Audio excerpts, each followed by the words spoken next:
ನಿನ್ನೆ ಲಿಂಗಶೆಟ್ಪುರ ಕ್ರಾಸ್ ಹತ್ರ ವೆಂಕಟೇಶು ಅವ್ರ ಶ್ರೀಮತಿಯವರು ಒಂದು ಮಗು ಹೆಣ್ಮಗು ಒಂದು ಟಿಪ್ಪರ್ ಪಲ್ಟಿಯಾಗಿ ತೀರ್ಕೊತಾರೆ. ಅದು ನಿನ್ನೆ ಸಂಜೆ ನಮ್ಮ ಗಮನಕ್ಕೆ ಬರುತ್ತೆ. ಅವ್ರ ಅಕ್ಕ ಅವರು ನಾಯನಹಳ್ಳಿಗೆ ಹೋಗ್ಬೇಕು ಅಂತ ಹೋಗ್ತಿರ್ತಾರೆ. ಹಾಗೆ ನಾಯನಹಳ್ಳಿಗೆ ಹೋಗ್ಬೇಕು ಅಂತ ಹೋಗ್ತಿರ್ತಾರೆ.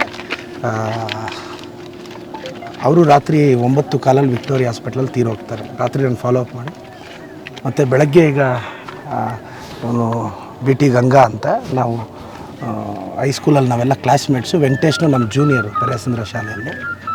ಬೆಳಗ್ಗೆ ವಿಕ್ಟೋರಿಯಾ ಹಾಸ್ಪಿಟ್ಲ್ ಹತ್ರ ಇದ್ದು ಪೋಸ್ಟ್ಮಾರ್ಟಮ್ ಮಾಡ್ಕೊಂಡು ಈಗ ಬಂದ್ವಿ. ಸೊ ಗಂಡ ಹೆಂಡತಿ ಮಗಳು 3 ಜನ ತೀರೋಗಿದ್ದಾರೆ. UKG ಹೋಗೋ ಮಗು ಪಾಪ ಇದ್ದಿದ್ದಾನೆ.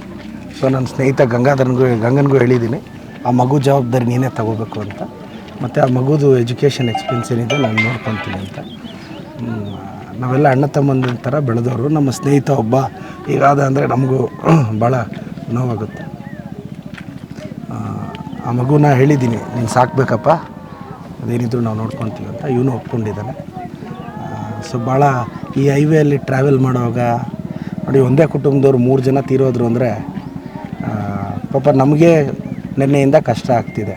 ನಮ್ಮ ಸ್ನೇಹಿತರು, ನಮ್ಮ PT ಗಜೇಂದ್ರ ಅಂತ, ನಮ್ಮ ಶ್ರೀನಿವಾಸ್ ರೆಡ್ಡಿ, ನಮ್ಮ ಗಂಗನು, ನಾವೆಲ್ಲ ನಮ್ಮ ವೆಂಕಟೇಶನ್, ಇವರೆಲ್ಲ ನಾವು ಒಂದು ಪೆರೇಸಂದ್ರದ ಕ್ಲಾಸ್ಮೇಟ್ಸ್.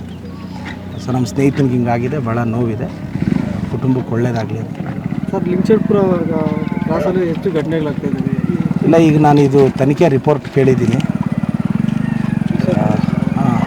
ಅವನು ಏನಾಗಿದೆ ಅಂತ ವಿಚಾರ ತಿಳ್ಕೊಂಡು, ನಿನ್ನೆ ಏನಾಗಿದೆ, ಅವರು 1.5-2 ಕಿಲೋಮೀಟ್ರ್ ಟ್ರಾಫಿಕ್ ಜಾಮ್ ಆಗಿದ ತಕ್ಷಣ ಪಾಪ ಅವ್ರಿಗೂ ನಾನು ಎಕ್ಸಾಕ್ಟ್ ಹೇಳೋಕ್ಕಾಗಲಿಲ್ಲ. ಈಗ ಅದು CC ಕ್ಯಾಮ್ರಾ ಎಲ್ಲ ತೆಗೆಸಿ ಏನಾಗಿದೆ ಅಂತ ತಿಳ್ಕೊತೀವಿ. ತಪ್ಪು ಮಾಡಿದರೆ ಆ ಟಿಪ್ಪರ್ ಡ್ರೈವರ್ಗೆ ಶಿಕ್ಷೆ ಕೊಡಿಸೋ ಪ್ರಯತ್ನ ಪಡ್ತೀವಿ. ಬಟ್ ಇದು ಪದೇ ಆಗ್ತಿದೆ, ಇದು ಆಗದಂಗೆ ಕ್ರಮ ವಹಿಸ್ತೀವಿ.